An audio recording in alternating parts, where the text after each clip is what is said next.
회사에 매일 출근해 오던 성실한 사장 부부가 연락이 두절되자 가족과 회사 직원들은 걱정이 되기 시작했습니다. 조 씨는 특히 갑상선에 문제가 있어서 수술도 받았기 때문에 집을 오래 비울 수 없는 사람이었어요. 따라서 사장 부부가 스스로 말없이 자취를 감추진 않을 겁니다. 가족들은 최 씨와 조 씨의 연락을 기다리다가 부부가 사라진 지 4일 만에 실종 신고를 하게 됐죠. 경찰은 부부가 납치됐을 가능성이 클 것이라 보고 수사를 시작했어요. 조사에 들어간 경찰은 부부가 살고 있던 아파트 단지 안에서 최 씨의 휴대전화를 발견합니다. 최 씨는 동업자인 백 씨와 남포동에서 만나고 연락이 두절됐는데 어떻게 거주하던 아파트 단지에서 휴대전화가 발견된 걸까요? 최 씨가 자취를 감추기 전 아파트에 왔다가 사라진 것인지 아니면 범인이 일부러 피해자가 사는 아파트에 휴대전화를 버린 것인지가 중요해 보이죠. 그런데 이걸 알아낼 마땅한 방법이 없었습니다. 그로부터 4일이 지난 4월 27일 경찰이 확보한 최 씨 휴대폰으로 전화가 걸려왔어요. 바로 아내인 조 씨였습니다. 조 씨는 낯선 사람이 남편의 전화를 받자 당황하면서 힘없는 목소리로 남편을 바꿔달라고 했거든요. 경찰이 신분을 밝히면서 어떻게 된 일인지 물어보려고 했지만 조 씨는 나중에 연락하겠다며 급하게 전화를 끊었습니다. 이후 조 씨에게선 다시 연락이 오지 않았어요. 경찰은 조 씨의 통신 기록을 찾아 어디서 전화를 걸었는지 추적해봤습니다. 발신지는 울산의 시외버스 터미널 근처였어요. 부산에 사는 사람이 왜 갑자기 울산에 가 있는 걸까요? 울산은 부산과 차로 1시간 정도면 도착할 수 있는 지역이라 먼 곳이 아닙니다. 갑자기 일이 생겨서 혼자 울산에 갔을지 모르겠지만 아무런 말도 없이 혼자 다른 지역에 가 있다는 정황은 충분히 수상하다고 느낄만 하죠. 그리고 아무 연락이 없던 조 씨는 3일 후인 4월 30일이 되자 친구에게 전화를 걸었습니다. 사는 게 너무 힘들어서 앞으로는 부처님과 함께 할 것이니 아이들을 잘 부탁한다는 말을 남기고 일방적으로 전화를 끊었던 거예요. 친구가 다시 연락을 해봤지만 전화기는 이미 꺼진 상태였습니다. 이 전화 발신지를 추적해보니 이번엔 경주로 밝혀지는데요.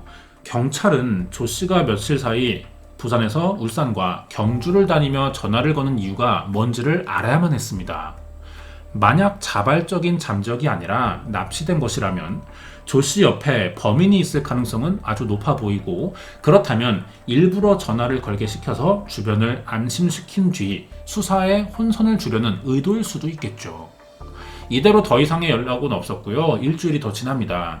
2007년 5월 6일 이번엔 남편인 최 씨 휴대전화였는데요. 아내가 보낸 메시지가 온 겁니다. 당신 마음대로 하세요 라는 짧은 내용이었고요. 같은 날 두 아들들에게도 아내 번호로 전화가 걸려왔어요. 하지만 이번엔 아무런 말 없이 몇 초간 시간을 끌다가 끊어졌습니다. 이번 전화의 발신지는 대구 광역시였어요. 이 연락을 끝으로 조 씨는 현재까지 연락이 두절된 상태입니다. 조 씨는 왜 여러 지역을 옮겨가면서 가족과 주변 사람들에게 연락을 했던 걸까요? 그리고 남편에게 다시 연락하겠다는 말을 남겼지만 아무 소식이 없었고 주변 인물과 아들에게 전화를 걸어서 알 수 없는 행동도 보였습니다. 정황상 납치가 된 것 같다는 느낌이 많이 들긴 하거든요. 그런데 납치범이 조 씨를 시켜 가족에게 연락을 하게 만든 정황이라 보기에도 이상한 점은 있습니다. 통신 기록으로 소재 파악이 가능하기 때문에 한 발 먼저 지역을 옮겼고 경찰을 따돌리려고 했던 거라면 범인 입장에서 이러한 여지를 계속 남겨두는 건 아무래도 위험할 겁니다. 따라서 조 씨의 수상한 행동은 자발적인 것인지 납치범의 의도인지를 분간하기 어려운 상황이었어요. 조 씨의 미스터리한 통화 기록으로 수사를 힘들어하던 경찰은 예상외의 소식을 듣게 됩니다. 최 씨 소유의 자동차가 국립경주박물관 주차장에서 발견됐다는 거예요. 누군가 차를 빼앗아 운전하지 않았다면 최 씨의 마지막 행선지는 경주가 유력해 보입니다. 그런데 동업자인 백 씨의 말을 들어보면 사건 당일 서류를 주고받은 뒤 최 씨가 회사로 돌아갈 것이라고 했는데 정작 회사에 나타나지 않았고 자취를 감춰버렸다는 거죠. 그동안 추적할 단서나 행방을 전혀 찾아볼 수 없었는데 갑자기 경주에서 차만 발견된 건 굉장히 이상한 일이었습니다. 다행히 조 씨의 알 수 없는 통화 기록과는 다르게 최 씨의 차가 경주에서 발견된 이유는 의외로 쉽게 밝혀졌어요. 최 씨가 사건 당시 경주에서 토지구역 정리 사업을 하고 있었던 겁니다. 이 사업이 만약 잘 될 경우 수십억에 달하는 돈을 벌 것으로 예상되고 있었거든요. 여기에 개발 조합 이사를 맡고 있던 이 씨라는 사람이 최 씨가 사업에 투자해 준다면 계약이 성사됐을 시 개발권의 일부를 위임해 주겠다고 제안을 해왔던 겁니다. 이 말에 최 씨가 3억 원을 투자했어요. 그런데 막상 계약이 체결되지 않았고 생각보다 시일이 오래 걸린 겁니다. 더 이상 기다릴 수 없던 최 씨는 이 씨에게 왜 계약이 계속 늦어지냐며 불만을 드러냈다고 하는데요. 문제가 계속되자 결국 두 사람이 만나 언쟁을 벌이게 됐고 경주 소재의 카페에서 몸싸움까지 했던 사실이 밝혀진 겁니다. 이 정황을 포착한 경찰은 이 씨라는 사람을 사건의 용의자로 지목해 조사해봤죠. 하지만 사건 당일 이 씨는 최 씨와 만난 적이 없었으며 알리바이도 있었습니다. 최 씨가 사라지기 전 경주에서 싸움이 있었지만 혐의점이 될 정도는 아니었어요. 결정적으로 최 씨가 투자했다는 3억은 실종되기 3년 전에 투자한 사실이 밝혀졌거든요. 이렇게 이 씨는 사건 당일 최 씨와 조 씨를 만난 적이 없었고 조 씨의 얼굴도 모른다는 정황이 밝혀지자 용의선상에서 제외됐습니다. 경찰은 지금까지 밝혀진 정황들을 가지고 수상한 점은 더 없는지 확인해 봤어요. 사건 당일 완전히 모습을 감춘 최 씨와 다르게 실종된 후 계속해서 연락을 해온 조 씨의 통화 기록에 뭔가가 있을 것이라고 생각해 봤습니다. 만약 조 씨가 어떤 문제를 겪는 중이고 자발적인 의사로 지역을 옮겨간 것이라면 주변 인물보다 근처 경찰서에 신고하거나 집에 돌아오는 게 더 좋은 방법이 될 수도 있을 겁니다. 그런데 완전히 연락이 두절된 5월 6일까지 아는 사람이나 가족에게 목적이 불분명한 전화만 걸었고 나타난 적은 없다는 거예요. 아들에게 전화를 걸어놓고 아무 말 없이 끄는 일도 조 씨가 직접 전화를 건 게 아니라 다른 사람이 걸었을 수도 있어 보인다는 거죠. 이 사건을 두고 전문가들은 사장 부부가 실종됐을 시 가장 이득을 보는 사람이 범인일 것이라 추측했고 경찰 수사도 이렇게 진행되고 있었습니다. 그래도 확실한 단서가 없으니 유력 용의자를 특정해내지 못했어요. 사장 부부를 가장 마지막으로 목격했고 만난 백 씨는 당일 알리바이가 증명됐죠. 증언해줄 사람도 있었습니다. 더 이상 의심할 수가 없었어요. 하지만 최 씨 부부의 가족들은 생각이 달랐습니다. 실종자들이 모두 백 씨를 마지막으로 만난 뒤 사라졌다는 정황이 너무 수상했기 때문에 용의자로 보고 있었던 거죠. 의심은 되지만 어디까지나 최 씨 가족들의 생각이고 이 생각을 뒷받침해줄 증거가 없기 때문에 신빙성은 아직 떨어지는 상태예요. 며칠 뒤 관할 경찰서로 이상한 편지 한 통이 왔습니다. 편지 내용은 경찰이 어떤 식으로 사건을 조사하고 있는지 다 알고 있다는 느낌의 내용이었어요. 사라진 최 씨의 자동차가 발견된 국립경주박물관의 반경 1km 내외 지점을 수색해보면 시신을 찾을 수 있을 것이라면서 수사 조언을 해주는 겁니다. 이 편지를 본 범죄심리학 전문가들은 오히려 범인이 수사에 혼선을 주려는 의도라고 분석했어요. 범인이나 즉 간접적으로 범행을 도운 공범이 이 사건의 가장 결정적인 시신의 위치를 알려줄 경우 수사망이 좁혀질 수밖에 없는데 이건 경우에 따라 자백을 하는 거나 마찬가지가 될 수 있거든요. 수사 방향을 잘못된 곳으로 돌려서 진범과 피해자를 찾지 못하게 방해하려는 의도로 보이거든요. 그렇다면 이 편지를 보낼 만한 사람은 누구냐는 거죠. 이 사건에 밀접한 관련이 있을 가능성이 높고 의도적으로 경찰을 속이려고 한다는 계획이 있던 사람일 겁니다. 결국 이 사건은 별다른 단서와 용의자를 찾지 못해서 장기화됐고요. 미제 사건이 돼 있어요. 아직도 최 씨와 조 씨 부부는 생사가 확인되지 않고 있습니다. 최 씨가 살던 아파트 화단에서 휴대전화가 발견됐었고 조 씨는 휴대전화가 아예 꺼진 상태라 통신 추적이 더 이상 불가능한 상태죠. 계좌 거래 내역이나 병원 진료 기록 등의 생활 반응도 전혀 나타나지 않고 있습니다. 가족들은 아직도 사라진 부부를 찾는 중이지만 더 이상의 방법이 없어요. 그래서 막연히 돌아오기만을 기다리고 있죠. 그리고 5년 뒤에 이 사건이 미제사건 전담팀 창설로 다시 재수사에 들어갔어요. 경찰은 다시 처음으로 돌아가서 조사한 자료들을 통해 단서들을 재검토해 봤습니다. 그리고 최 씨 부부를 마지막으로 봤다는 백 씨가 정말 이 사건과 관련이 없는지, 알리바이를 증명해준 사람들에게 수상한 점이 있는 것은 아닌지 이런 것들을 확인해 봤는데요. 결국 백 씨와 사건 당일 오후 최 씨와 헤어진 뒤 같이 있었다는 그 내연녀 심 씨에게서 이상한 점이 발견됩니다. 심 씨의 통화 내역을 조사해본 경찰은 사라진 최 씨와 동업자 백 씨가 통화하기 전 최 씨의 아파트 단지 근처에서 친구와 통화했던 기록을 찾아낸 거예요. 그런데 사건 초기 참고인으로 조사를 받았을 때 심 씨는 백 씨와 헤어진 후 주례동 술집에서 다른 남성들을 만나 술을 마셨다고 진술했었거든요. 이 진술을 믿은 경찰이 그 당시 심 씨를 의심해보지 못했던 겁니다. 거짓 진술이었다는 점이 뒤늦게 확인되자 심 씨를 다시 경찰서로 소환해 그날 백 씨와 헤어진 뒤 만난 남성들은 누구며 술을 마신 건 사실인지를 확인해봤어요. 이런 형사의 질문에 당황한 심 씨는 제대로 대답을 하지 못했습니다. 경찰이 이 순간을 놓치지 않고 더 파고들어 봤죠. 결국 심 씨가 사건 초기 백 씨의 알리바이를 입증해줬던 진술은 모두 거짓이었다고 털어놨습니다. 왜 거짓말을 했는지를 다시 물어보니 백 씨가 성관계 중 나체 사진을 찍었고 이걸로 협박하는 바람에 시키는 대로 할 수밖에 없었다는 거예요. 이제 백 씨의 알리바이가 거짓이었다는 사실이 드러났습니다. 심 씨를 통해 백 씨의 당일 행적도 알아낼 수 있었어요. 최 씨를 만나고 온 백 씨가 심 씨와 만나던 중 잠시 자리를 비웠다고 합니다. 그리고 몇 시간 뒤 다시 돌아오더니 전혀 모르는 사람의 휴대전화를 건네줬고 정해준 시간에 최 씨가 사는 주례동의 아파트로 가서 자신에게 전화를 하라고 시킨 거예요. 이 진술은 결국 심 씨에게 건네준 휴대전화의 주인이 최 씨라는 사실을 말해주는 거죠. 백 씨와 심 씨가 알리바이를 만들기 위해서 최 씨의 휴대전화를 가져와 일부러 가짜 통화 기록을 만들어냈던 겁니다. 이 통화 기록으로 백 씨가 최 씨와 통화했다는 알리바이가 성립할 수 있었던 것이죠. 백 씨가 최 씨의 휴대폰을 가져올 수 있었던 것은 오후에 남포동에서 만나 어떤 일을 했었고 최 씨의 물건을 갈취했기 때문일 겁니다.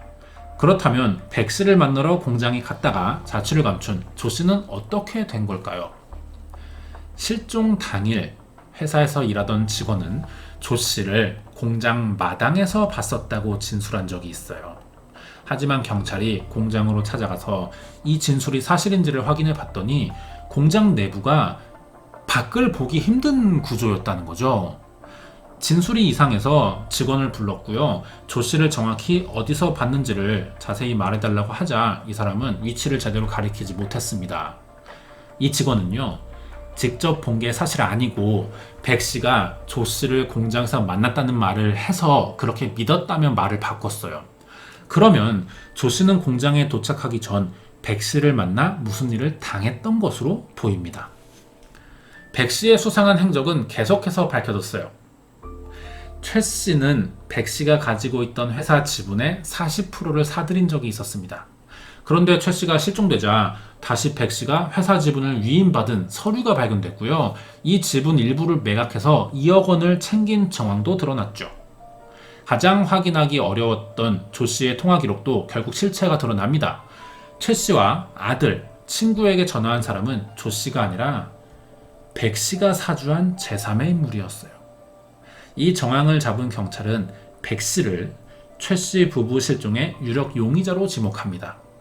백 씨는 다시 경찰에 불려가서 조사를 받게 됐어요.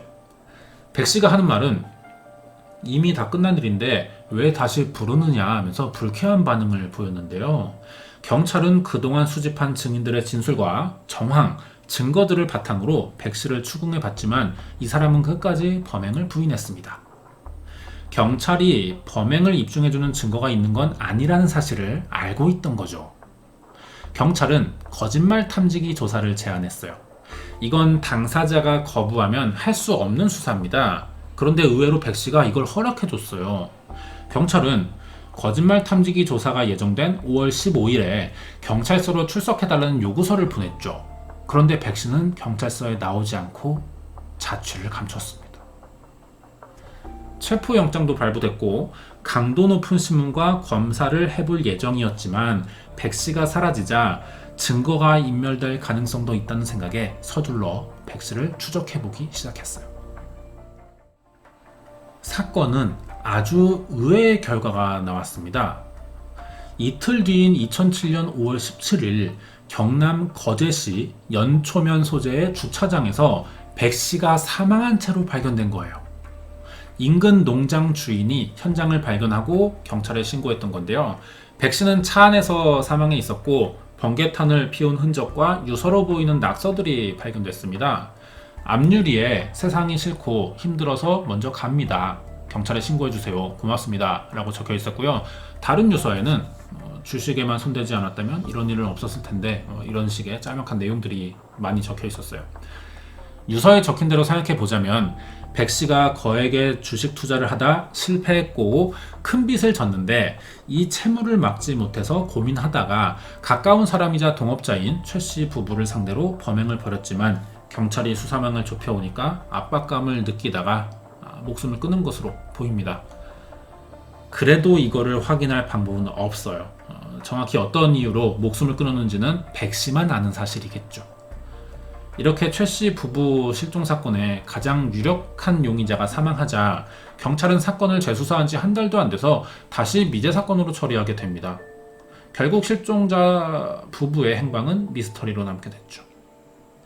사건의 전말을 봤을 때 모든 정황이 백 씨를 범인으로 볼 수밖에 없는 것 같습니다. 하지만 법적 절차를 통해 판결이 나올 때까지는 무죄 추정의 원칙을 지켜야 하거든요.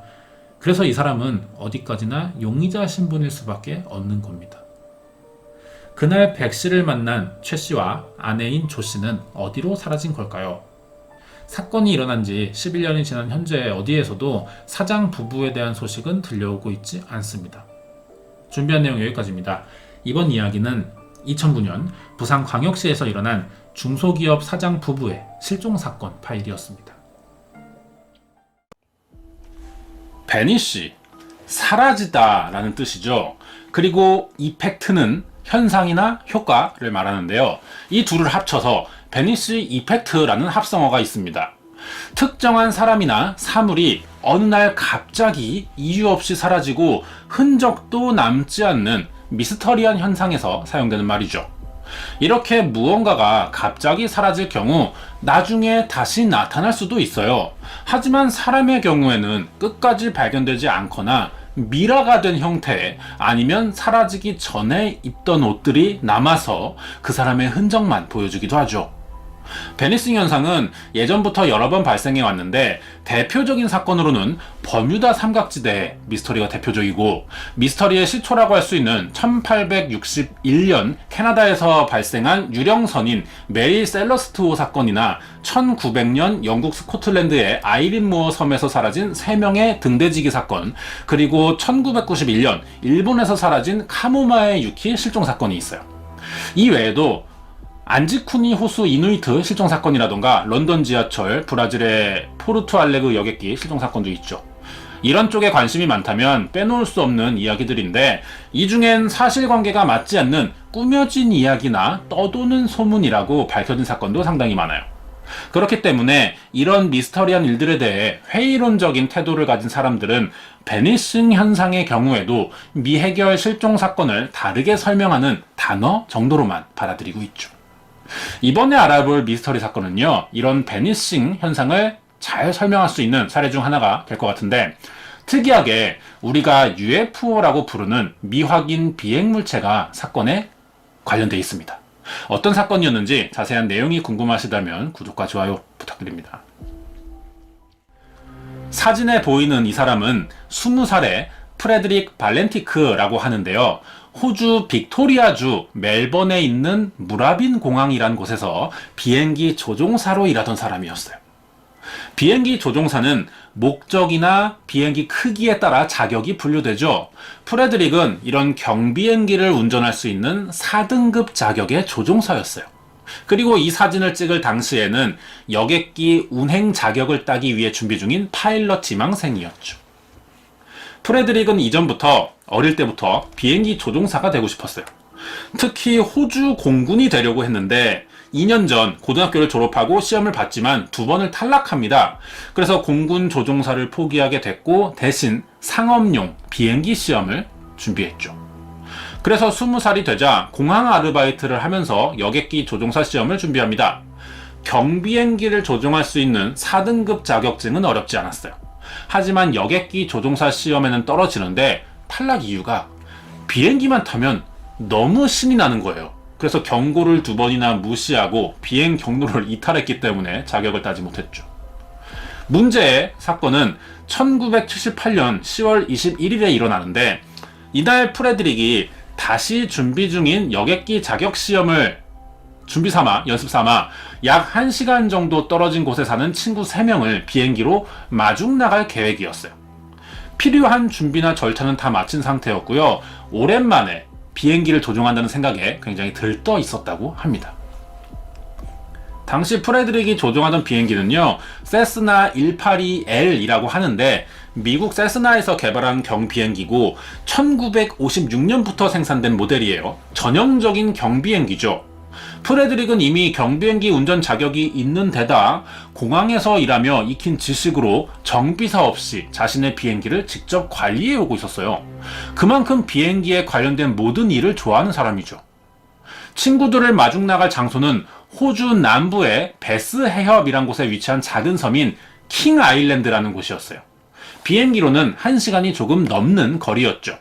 지도에 표시된 점선이 이날 프레드릭의 예상 이동 경로였어요. 그런데 직선 경로가 아니죠. 꺾이는 지점이 케이프 오트웨이라는 곳이에요. 무라빈 공항에서 출발해 이곳을 거쳐 킹 아일랜드로 갈 생각이었던 것 같습니다. 비행기 이륙 시간은 저녁 7시였고 예정대로 비행이 시작됐어요. 그리고 사라졌죠. 대체 이날 프레드릭의 비행기에서는 무슨 일이 일어난 것이고 왜 케이프 오트웨이를 거쳐가려고 했던 것이며 이곳에서는 또 무슨 일이 일어났던 걸까요? 지금부터 이 이야기들을 알아보도록 하겠습니다. 비행이 시작된 지 30분 정도가 지났을 때 프레드릭에게 뭔가 심상치 않은 상황이 일어났던 것 같아요. 갑자기 무라빈 공항 관제탑에 교신을 시도하는데 자신의 비행기 주변에 다른 비행기가 날고 있는지 확인해달라는 말을 한 거예요. 관제탑은 무전대로 비행기 주변을 살펴봤죠. 하지만 레이더에는 프레드릭의 비행기 외에 아무것도 보이지 않았습니다. 그런데 프레드릭은 계속 자신의 비행기와 같은 고도에 있는 다른 비행기들을 확인해달라고 말했어요. 다른 비행기들이 자신의 비행기와 같은 속도로 비행을 하면서 따라오고 있다는 겁니다. 관제탑 사람들은 잘 알 수는 없지만 프레드릭이 이상한 상황에 처한 것이라고 생각했고 그 비행 물체에 대해 자세한 설명을 해달라고 말했어요. 프레드릭의 설명도 꽤 자세했는데요. 이때 관제탑과 프레드릭의 대화가 아직 보관되어 있습니다. 이 내용을 같이 들어볼게요. This is Delta Sierra Juliet. Is there any known traffic below 5,000 feet? 여기는 델타 줄리엣이다. 자신의 위치를 얘기하는 거죠. 자신의 소속 이제 본인을 밝히는 거예요. 그리고 5,000피트 상공, 자신이 비행하던 고도 지점을 말하는 것 같고 주변에 다른 비행 중인 비행기들이 있냐고 물어봤어요. 그러자 관제탑의 대답을 들어봅니다. No known traffic. 없대요. 분명히 없다고 얘기하죠. 자, 그러자 다시 발렌티크가 Seems to be a large aircraft below 5,000 feet. 자신에게는 큰 비행기가 지금 보인다는 겁니다. 상공 5,000피트라고 위치도 정확하게 말하고 있죠. 그러자 관제탑은 What type of aircraft is it? I cannot 어떤 비행기냐고 물어봤어요. confirm. It's four bright, seems to me like landing lights. The aircraft has just passed over me at least 1,000 feet above. Is there any Air Force aircraft in the vicinity? 설명을 하는데 확실하게는 자기가 모르겠지만 4개의 불빛이 빛나고 있고 꼭 착륙등 같다. 아마 이 비행 물체들이 착륙하려고 보낸 신호처럼 느꼈던 것 같아요. 이 비행기가 방금 이야기하면서 자기 위로 1000피트 이상 상승했다. 혹시 주변에 다른 공군 비행기도 있나? 계속 물어보고 있죠. 그러자 관제탑은 No known aircraft in the vicinity. 없대요. 다시 발렌티크는 Seems to be playing some sort of game. He's 비행기가 마치 자신과 게임하듯이 하늘을 날고 있다라고 표현합니다. 관제탑이 다시 말하죠. flying over me. Delta Sierra Juliet. It's not an aircraft. It's 확실히 그 주변에 다른 비행기는 없다고 계속 반복해서 말하고 있어요. 레이더에 안 잡히니까 혹시 그 비행 물체가 어떻게 생겼는지 설명해 달라고 합니다. Can you describe the aircraft? 길쭉한 모양이고 굉장히 빠르다 그래요.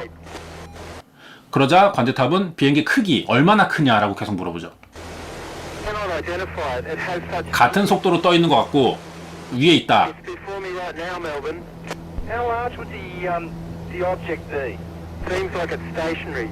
What it's doing right now is orbiting. The thing is just orbiting on top of me. It's also got a green light and a sort of metallic, like it's shiny on the outside. 초록 조명이 있고 겉에는 금속 재질로 빛나고 있대요. 그리고 말하는 순간 갑자기 사라졌다라고도 이야기합니다. 이상한 비행기가 내 쪽으로 가까이 오고 있고 그런데 한 가지 확실한 것은 비행기가 아니라고 말해요. 그러면서 마지막에는 It's just vanished. That strange 사라졌다. hovering on top of me again. It's hovering and it's not an aircraft. 소음이 들리면서 2분 후에는 연락이 두절됩니다. 그리고 프레드릭과 운전하던 비행기가 사라졌어요. 갑자기 무전이 두절되자 큰 사고가 벌어진 것이라 생각한 관제탑의 신고로 해양경비대와 항공전문수색대가 편성됩니다. 민간 항공기 8대에 해상 초계기까지 동원했고요. 할 수 있는 모든 수단과 방법을 이용해서 프레드릭 발렌티크를 찾기 위한 대규모 수색을 시작했죠. 항공수색요원들은 4일간 프레드릭의 비행 예상 항로 주변을 기준으로 2600km 범위를 모두 찾아봤어요. 하지만 시신의 흔적이나 부서진 비행기 부품 하나 발견하지 못했고 아무런 성과를 올리지 못한 채 수색을 종료하게 됐죠. 수색을 4일밖에 못한 것이 짧다고 느낄 수도 있는데요. 이게 사건 특성상 대규모 장비와 인력이 동원돼야 하죠. 10대에 가까운 비행기를 4일 내내 띄우려면 그만큼 비용이 드는데 이걸 다 감당하지는 못했던 것 같습니다. 그리고 이 사건은 언론에도 알려지는데요. 신문 일면에 나올 정도로 큰 사건이었고 헤드라인은 UFO의 미스터리라고 쓰여 있어요. 그 위에는 길쭉한 모양이 내 쪽으로 오고 있고 내 주변을 맴돌고 있다. 이런 식으로 사라지기 직전에 프레드릭이 남긴 말을 소개하고 있는데 이미 언론에서는 프레드릭이 UFO에게 납치된 것으로 보인다는 식의 보도를 해버린 겁니다. 앞뒤 확인하지 않고요. 당시 모든 언론사가 같은 식의 기사를 썼어요. 아직 정확한 원인이 확인되지 않았는데 이 교신 내용만 가지고 언론은 UFO라는 자극적인 소재와 연결지은 것이죠. 사람들은 이런 내용의 기사를 접하면서 UFO가 정말 존재하는지 그리고 프레드릭 발렌티크의 실종에 정말 관여되어 있는지를 궁금해했어요.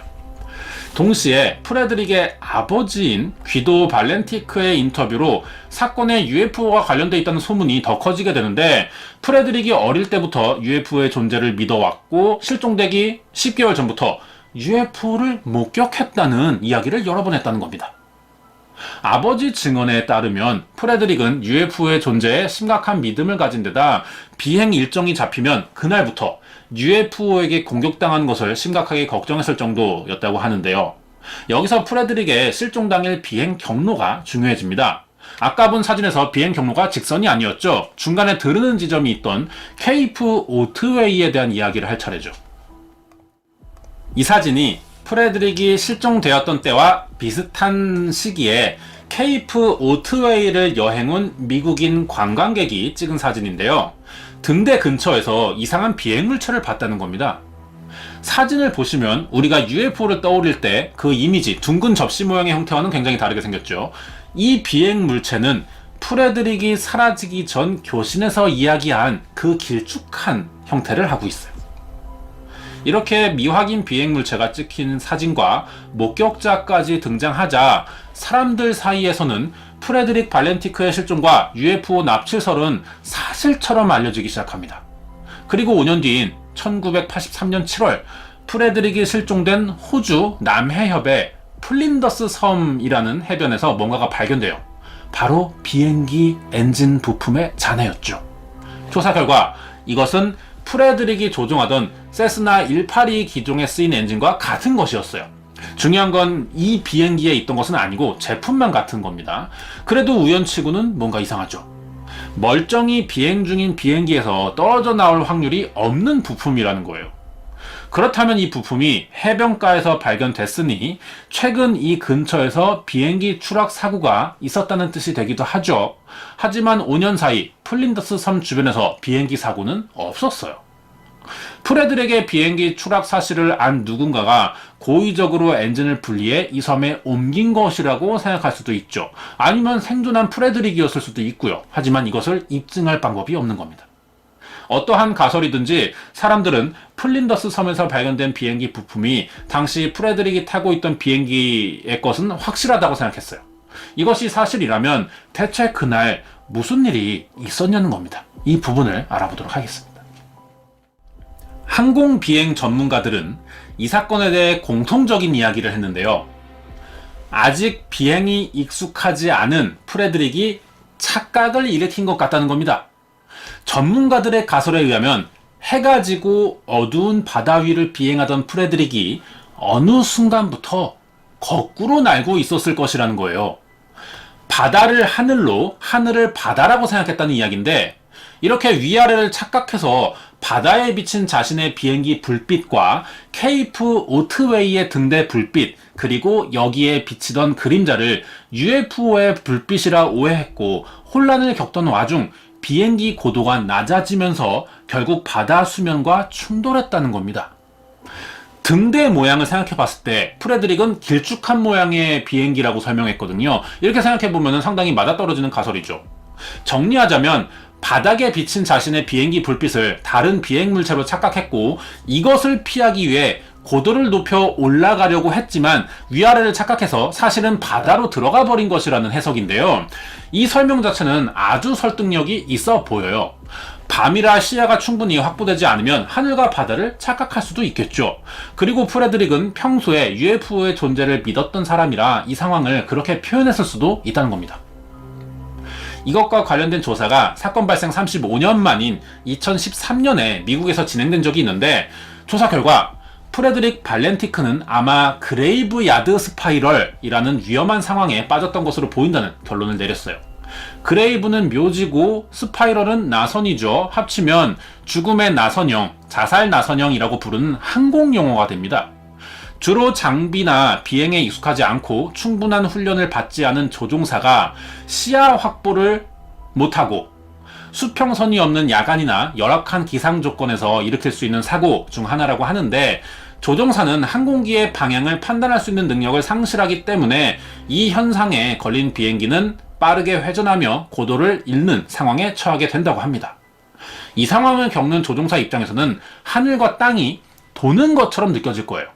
그리고 이런 현상은 엔진에 연료 공급이 제대로 되지 않겠죠. 돌면서 원심력이 발생하니까 이때 엔진이 문제를 일으켰을 경우에 발생할 가능성이 높다는 거예요. 만약 이 결과가 사실이라면 이전에 프레드릭이 남긴 교신 내용과 상황이 이해가 됩니다. 프레드릭이 그레이브야드 스파이럴에 의한 사고가 맞다는 가정하에 사건을 다시 정리해보면 아마 이러한 내용이 되겠죠. 1978년 10월 21일 초보 파일럿인 프레드릭은 바다 위에서 야간 비행을 하던 중 하늘과 바다가 뒤집혀 보이는 착각에 빠졌을 거예요. 운전 중인 비행기는 이미 정상적인 비행 상태를 벗어났지만 프레드릭은 이 사실을 알아차리지 못했고 여기에 등대나 자기 비행기의 조명이 바다에 비치는 것을 보게 됐는데 평소 UFO에 관심이 많던 프레드릭은 이 상황을 UFO라고 짐작한 것이죠. 그러면서 비행 상황은 더 심각해졌고 비행기가 고도를 잃으면서 수면과 가까워졌지만 프레드릭은 여전히 UFO가 자신에게 접근한다고만 생각했어요.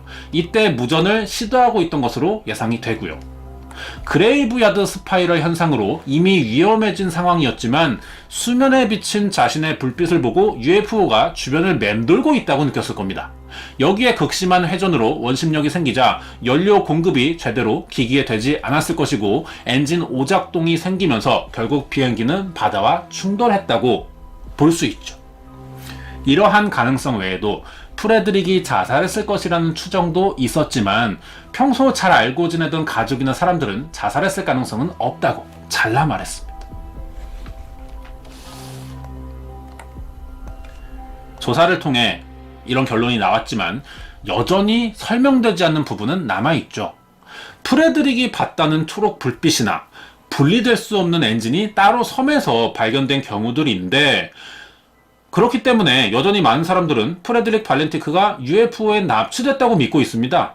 40년이 지난 지금까지 호주를 포함한 전 세계 어디에서도 프레드릭의 시신이 발견되지 않았고요. 플린더스 섬에서 발견된 비행기 엔진 부품도 같은 종류의 부품이고 프레드릭의 비행기에 있던 것이라고 제대로 확인되지도 않았죠. 이렇게 프레드릭의 실종 사건은 아직까지 사고 순간과 그 이후의 일들까지 한 가지도 제대로 밝혀진 것이 없어서 UFO와 관련되지 않을까 하는 추측만 남아있는 상태입니다. 과연 이 프레드릭 발렌티크의 실종 사건의 진실은 무엇일까요?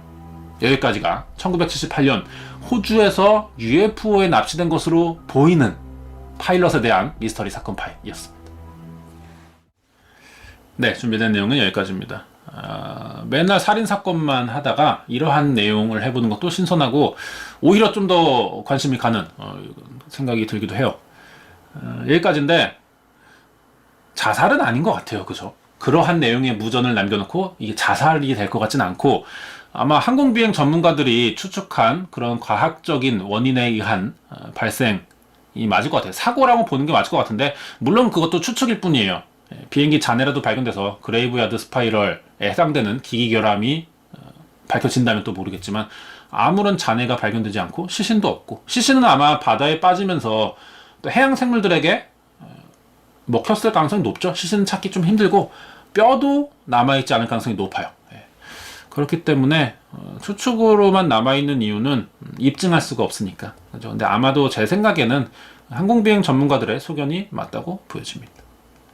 관련된 이야기 좀 해볼 차례인데요. 1990년쯤에 스페인에서 프레드릭을 봤다는 목격자가 나타난 적이 있어요. 이 사람의 말로는 프레드릭이 1978년 실종 당시 그대로였고요. 복장이나 생김새 말하는 겁니다. 호주 여권을 소지했고 자신이 대화도 조금 해봤는데 외계인에 납치돼서 현재 그들의 감시하에 외계인의 노예로 살고 있다는 대답을 했다는 겁니다. 사실 무근이죠. 근거가 없고요. 입증할 수도 없고요. 이런 내용은 인터넷에서 사실 쉽게 찾아볼 수 있어요. 그렇기 때문에 이게 사실이라고 믿을 수는 좀 없는 내용인 것 같고 이런 국제적인 어떤 이슈나 사건이 발생하면 이걸 이용해서 거짓말을 하는 사람들도 꼭 생기거든요. 그러한 유형의 거짓말이지 않을까라는 생각도 좀 듭니다. 자, 끝으로 다음 주 예고하고 마치겠습니다. 사진을 보시면 왕관을 쓰고 있고요. 금으로 만들어진 것 같아요. 조각상 같은 느낌인데 이 정체가 과연 뭘까요? 2000년 10월 19일 파키스탄의 발루티스탄이라는 곳에서 발견이 됐는데 고고학자들이 연구해보니 기원전 600년경쯤에 만들어진 미라라는 겁니다. 사람이라는 거죠. 이 미라의 주인공은 고대 페르시아의 아케메네스 왕조인 키루스 2세의 왕녀, 즉 페르시아의 공주로 추측된다는 감정 결과가 나오면서 전 세계적으로 큰 이슈가 됐었죠. 그런데요, 이 페르시아의 공주라고 불리는 미라의 발견 뒤에는 아무도 생각하지 못했던 굉장히 끔찍한 진실이 숨겨져 있었다고 합니다. 어떤 내용인지는 다음 주 미스터리 시간에서 알아보도록 하겠습니다. 미스터리 사건 신지우입니다. 요즘 우리나라 뉴스에 가장 많이 나오는 범죄 사건을 말하자면 전남편 살해 혐의를 받고 있는 고유정 사건인 것 같아요. 본인이 혐의를 인정해서 검거가 됐지만 사실 시신의 행방이나 공범이 존재하는가 등은 아직 명확하게 드러나지 않고 있죠. 범인이 수사에 제대로 협조하지 않고 있기 때문에 이 모든 내막을 밝히려면 시간이 더 필요할 것 같고요. 이럴 때 사건 해결에 가장 중요하다고 생각되는 점은 과학수사가 아닐까 그렇게 생각됩니다. 사실 90년대까지만 해도 국내 과학수사는 부실한 편이었거든요. 화성 연쇄살인 사건이 요즘에 일어났다면 무조건 해결했을 거라고 보는 전문가들이 거의 대부분이죠. 지금은 그만큼 발전했다는 이야기인데 이렇게 된 데는 과학기술의 발전 외에도 이 범죄라는 영역을 전문적으로 다루기 시작한 사람들이 등장했고 미제 사건을 해결하려는 경찰의 노력과 국가 방침이 바뀌었기 때문인 것 같아요. 현재 범죄를 이해하고 분석하는 분야가 학문의 하나로 인정받고요. 계속해서 법이나 사건을 대하는 사람들의 인식이 개선되고 있는 이런 이유는 딱 한 가지죠. 억울한 사람이 생겨서는 안 되기 때문입니다. 억울한 사람이 생겼으면 문제를 일으킨 사람을 찾아내 정당한 대가를 치르게 하고 피해를 입은 사람에게 보상을 해줘야 되기 때문인데 이게 굉장히 당연한 얘기 같지만 인류의 범죄 역사에서 볼 때 이 정도의 수사나 판결이 가능해진 건요 아주 최근의 일이라고 표현될 만큼 기간이 짧은 게 또 사실입니다. 많은 발전을 한 것 같지만 그래도 아직 해결되지 못한 사건들은 많아요. 지금이라면 가능하지만 그 당시의 기술 부족으로 현장 증거가 보존되지 못했고 혈액이나 DNA도 남겨두지 못해서 해결되지 못하는 사건이 많아요. 용의자로 지목된 사람이나 주변 목격자 아니면 증인이 진술을 거부하면서 수사가 진행이 안 되는 상황도 있죠. 어디까지나 인간이 하는 일이라 다 완벽할 수는 없다는 단점이 있지만 그래도 피해를 최소한으로 줄이자는 목적으로 범죄 수사는 계속 발전하고 있습니다. 이번에 알아볼 사건도 현재 범죄 수사가 가장 발달한 미국에서 일어났지만 앞에서 말한 이유들로 해결되지 못한 사건인데요. 어떤 일이 일어났고 왜 해결하지 못했는지 그리고 현재 이 사건은 어디까지 진행됐는지를 알아보도록 하겠습니다. 자세한 내용이 궁금하시면 구독과 좋아요 부탁드립니다. 1981년 4월 24일에 일어났습니다. 미국 오하이오주 마이애미 카운티의 트로이라는 지역 55번 도로에서 의문의 여성 시신이 발견된 거예요. 발견 당시 맨발로 바닥에 엎드린 채 쓰러져 있었다고 하는데요. 부검을 해보니 직접적인 사망 원인은 목이 졸려 질식한 거였어요. 사진에 보이는 대로 이곳이 한적한 장소죠. 시신 발견 지점인데 이 반대편에 교회나 주택이 있긴 합니다. 그런데 굉장히 드문드문 있고요.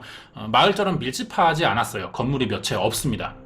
우리나라의 고속도로를 지나다 보면 산 중턱쯤에 숙박시설, 건물 한 채만 있거나 아니면 농사를 짓는 단독주택들을 볼 수 있는데 여기가 비슷한 장소예요. 그래서 밤만 되면 굉장히 어둡고 가끔 차만 지나다니는 인적이 드문 곳이죠.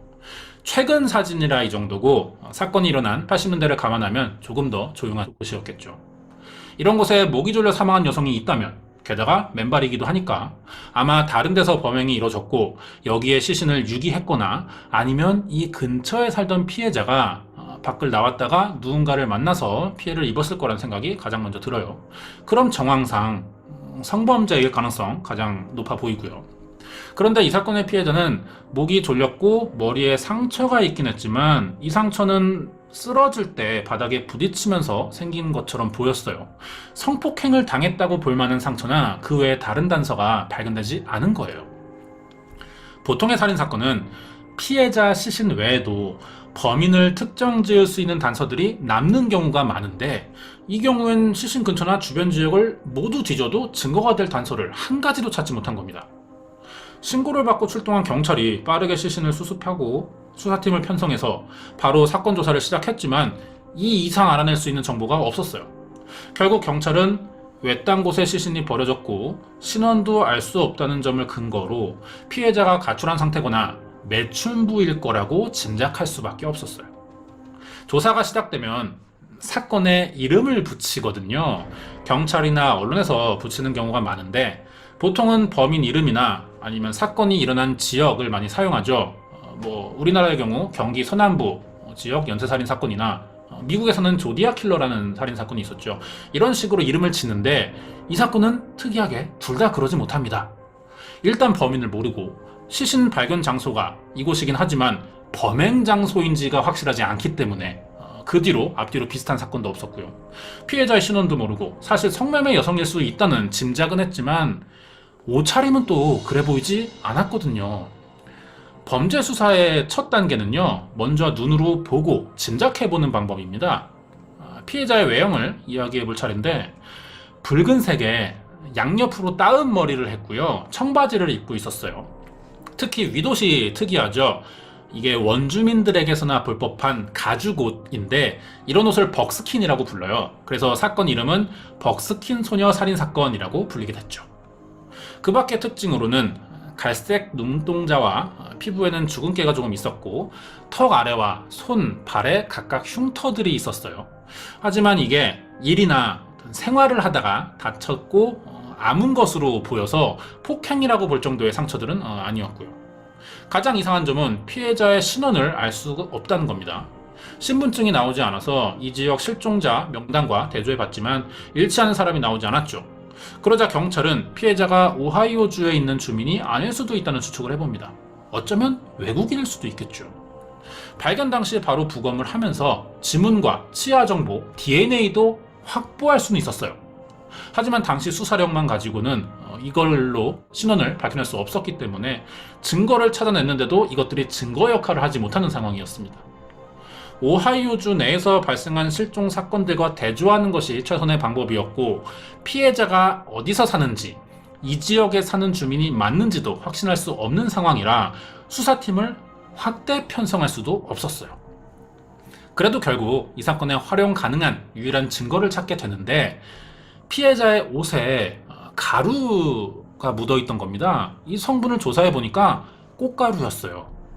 그럼 이 꽃이 어디에서 피는지를 알아낼 수 있죠.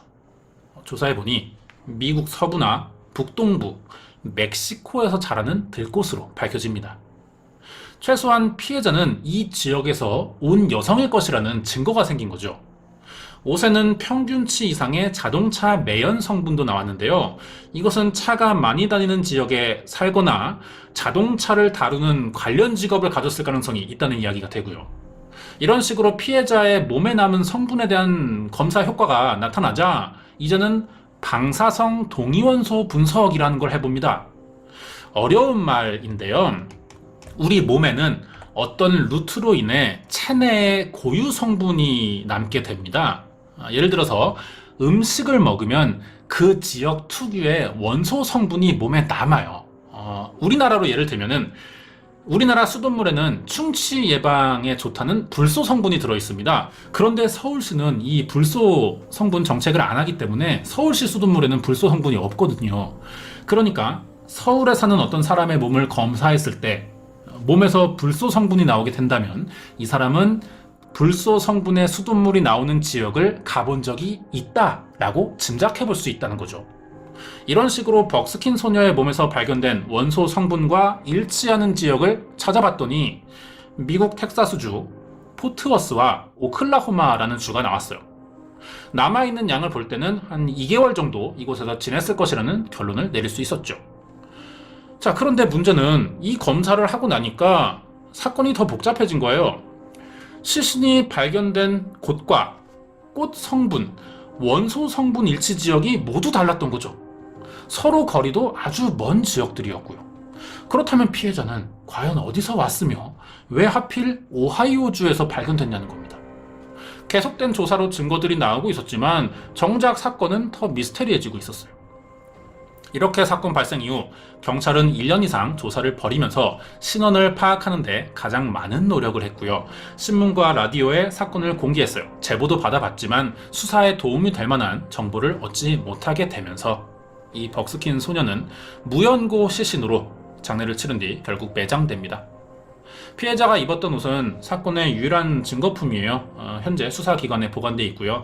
이렇게 신원불명의 여성 살해 사건은 미해결로 남게 됩니다.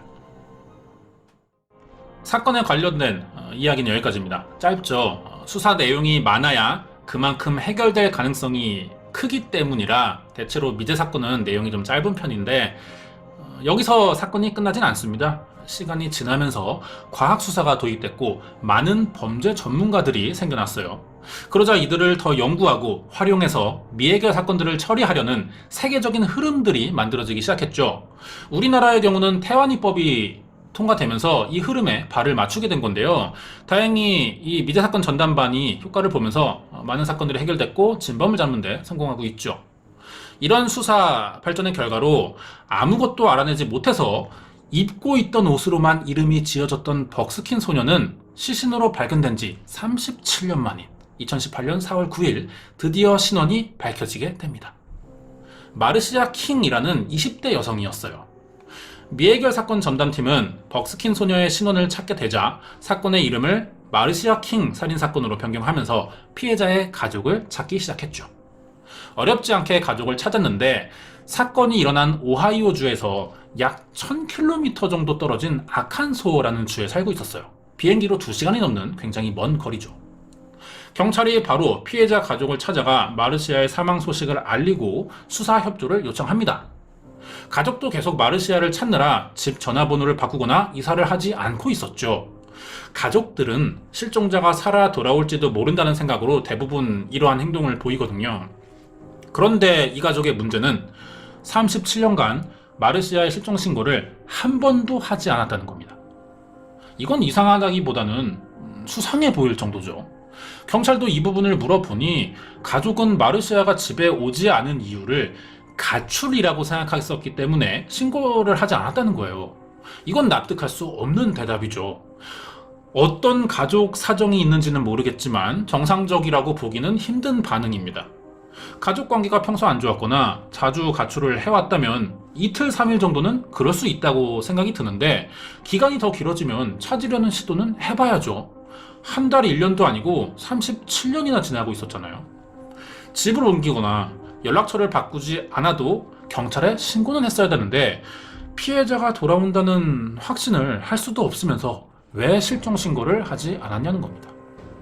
거기에 사건 발생부터 마르시아의 신원이 밝혀지는 동안 오하이오주에서는 여성을 대상으로 연쇄살인 사건이 자주 일어나고 있었거든요. 이런 상황일수록 더 실종 신고를 하는 게 정상적인 반응이겠죠. 그런데 가족은 한 번도 경찰서를 찾아간 적이 없었어요. 너무 이상한 행동이다 보니 가족이 마르시아를 살해하고 오하이오에 유기했을지도 모른다는 이런 생각도 가능하죠. 가족 관계를 조사해 보니까 마르시아는 외동딸입니다. 그리고 경찰이 만난 부모는 아빠가 딸이 실종된 뒤 아내까지 사망하자 재혼한 계모였던 거예요. 그리고 3개월 전에 친아빠와 유일한 배다른 형제까지 사망하면서 결국 용의자를 특정 지을 수도 없게 됐어요. 그 당시 알리바이가 성립하는지도 알아내지 못했죠. 하는 수 없이 경찰은 마르시아가 묻힌 곳을 가족에게 얘기해줬고 신원이 밝혀지지도 않아서 임의로 지어놨던 묘비명을 마르시아 킹으로 바꿔서 오하이오주 리버사이드 묘지로 이장했습니다. 피해자를 찾아내는 데 성공했지만 용의자까지는 찾지 못한 사건이 됐죠. 그 뒤로 일부 전문가들은 마르시아가 1980년대부터 2004년까지 일어난 오하이오주 연쇄살인 사건의 피해자일 수도 있다는 추측을 해봤어요. 이유는 발견된 피해자의 몸에서 공통적으로 교살당한 흔적이 있던 데다 역시 범인이 밝혀지지 않고 있었거든요. 대부분의 피해자는 신원이 불분명한 성매매 여성들이었고 그 외에 발생한 미해결 사건들과도 수법이 유사했어요. 하지만 마르시아를 제외한 다른 피해 여성들은 몸에 구타 흔적과 용의자의 정액이 발견됐습니다. 그런데 마르시아의 몸에서는 이런 흔적이 전혀 없었다는 거예요. 앞부분에서 부검 당시 치아 검사 기록을 잠깐 얘기했는데 보철 치료를 하고 있었어요. 그럼 신원을 알아냈으니 해당 병원과 진료 날짜도 알 수 있죠. 실종되기 전에 진료도 받은 것으로 확인됐는데 이런 사항을 종합해보면 마르시아는 성매매나 가출을 하지 않았다는 이야기가 됩니다. 사망하던 시기에 발생한 연쇄살인 사건들과도 연관점이 없으면 목졸림을 봤을 때 이건 살인이 확실하니까 단일적으로 발생한 별개의 살인 사건일 수도 있겠죠. 밝혀낼 수 있는 사실은 이 정도까지밖에 되지 않습니다. 마르시아가 왜 1000km나 떨어진 오하이오주로 이동했고 어떤 방법을 사용했는지 누구를 만나 살해당한 것인지는 아무것도 밝혀내지 못하고 있어요. 경찰이 아직도 끈질기게 사건 해결을 위한 수사를 계속하고 있지만 이 이상의 단서가 아직 나오지 않은 상태입니다. 사건에 관련된 이야기는 여기까지예요. 이번 사건은 미국 오하이오주 고속도로에서 발견된 40년 가까이 해결되지 못하고 있는 벅스킨 소녀 살인 사건에 대한 파일이었습니다. 이번 사건도 미제 사건이었어요. 내용이 굉장히 짧고 관련된 인물이 없다는 겁니다. 사건에, 가족 중에는. 그리고 워낙에 예전이라 그 당시 수사 방식으로만 가지고는 범인을 찾을 수 없는 형태의 살인이었고, 지금 일어났다면 또 다른 이야기가 되겠지만 그 당시 환경이 그랬던 것 같아요. 관련된 이야기 조금 더 해보겠습니다. 경찰이 이 사건을 수사하다가 1987년에 같은 지역에서 일어난 연쇄살인 사건의 피해자들이 모두 같은 사람을 만났을지도 모른다는 이야기가 있었어요. 오하이오주 내에 성매매를 하던 여성들이 모두 정체불명의 남성을 만났었고, 모두 같은 트럭 정류장을 마지막으로 갔다가 실종된 뒤 시신으로 발견된 적이 있다고 하는데, 미국의 그 트럭 운전수가 좀 많다 보니까 트럭만 따로 차를 세워주는 곳이 있다고 하더라고요. 피해자 중에 안나 마리 패터슨이라는 여성이 이런 같은 장소에 갔다가 살해된 채 발견되는데, 이때 가장 많은 단서를 얻었습니다. 피해자와 평소 알고 지내던 사람들이 다 비슷한 진술을 했다는 거죠. 25살에서 40살 사이쯤으로 보이는 남성과 트럭 정류장에서 만났다, 그리고 실종됐다고 하는데, 사람들이 이 남자를 닥터 노라고 불렀어요. 이 사건엔 생존자도 있는 것으로 알려져 있거든요. 같은 오하이오에 살지는 않지만 닥터 노라는 사람과 진술을 들었을 때 굉장히 비슷해 보이는 남성을 만났던 거고, 어느 장소에 같이 가다가 도망쳐서 살아남았다는 증언도 했어요. 생존자가 2명 정도 된다고 알려져 있는데, 중요한 건 이 생존자들이 정작 이 남성의, 범인으로 보이는 남성의 이름을 알고 있는 눈치입니다. 인터뷰할 때는. 그런데 정확하지 않다는 이유로 혹시나 다른 사람들에게 피해가 갈 수도 있다는 생각에 그 이상의 자세한 증언을 하지 않아요. 짐작해 볼 때 범인으로 보이는 이 남자는 성매매 업소를 자주 찾으면서 주변의 얼굴과 이름 정도는 노출시키고 있는 상태지만 자세한 정보는 정작 감추고 있는 것 같죠. 경찰도 이 닥터 노라고 추정되는 남자를 용의자로 생각했어요. 찾아봤지만 결국 만나진 못합니다. 그리고 이 사건의 피해자의 가능성이 아직 남아있는 마르시아 킹은요, 붉은 머리를 하고 있죠. 그리고 미국에서는 1970년대 후반부터 1980년대까지 레드헤드 연쇄살인이라고 부르는 사건이 있었어요. 경찰은 마르시아가 이 사건에 그동안 알려지지 않았던 피해자일지도 모른다는 생각을 했거든요. 레드헤드 연쇄살인 사건도 마르시아가 살던 아칸소주와 여러 고속도로에서 일어났었기 때문에 마르시아가 아칸소에서 살해당했다가 범인이 멀리 떨어진 곳으로 시신을 가져가서 유기했을지도 모른다는 거예요. 레드헤드 연쇄살인 사건도 용의자에 대한 단서가 없고 의심되는 사람도 나오지 않아서 미제로 남아있거든요.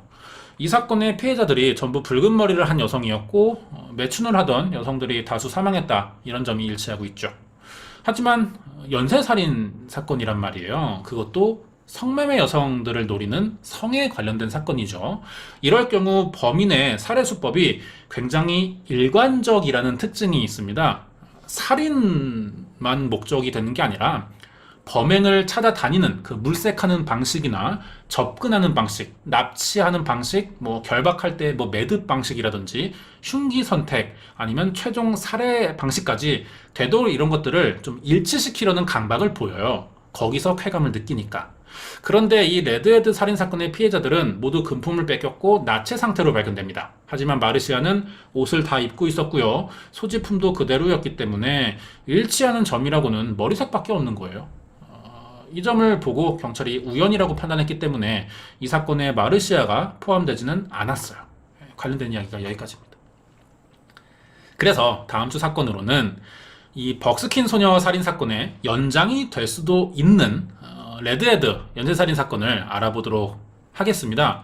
1980년대 미국에서 일어난 연쇄살인 사건 미제고요. 마르시아 킹이 처음 발견된 오하이오랑 가까운 인근 지역 고속도로에서 여성들이 옷이 벗겨진 채 사망한 채로 발견됐는데 이 피해자들이 모두 붉은 머리의 성매매 여성이었을 것이라는 공통점이 있죠. 사건이 발생된 지역이 유독 개신교 신자들이 많대요. 그래서 여기를 바이블 벨트라고도 부르거든요. 그래서 범인에게는 바이블 벨트의 교살자라는 별명이 붙어 있기도 하죠. 다음 주에는 바이블 벨트의 교살자가 저지른 레드헤드 살인 사건에 대해서 알아보도록 하겠습니다.